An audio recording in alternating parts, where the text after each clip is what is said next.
Oi, gente, no vídeo de hoje eu vou fazer os comentários de comida, tá? Aí, entre os comentários, eu vou fazer tipo assim, eu vou botar aqui pão, eu tenho. Maçã eu tenho.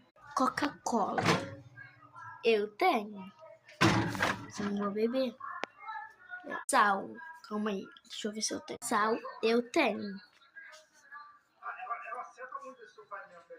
Banana eu tenho. Açúcar eu tenho, só que não vou comer.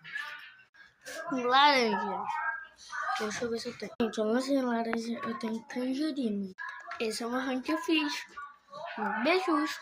Comenta aí, comidas, que eu posso responder de vocês.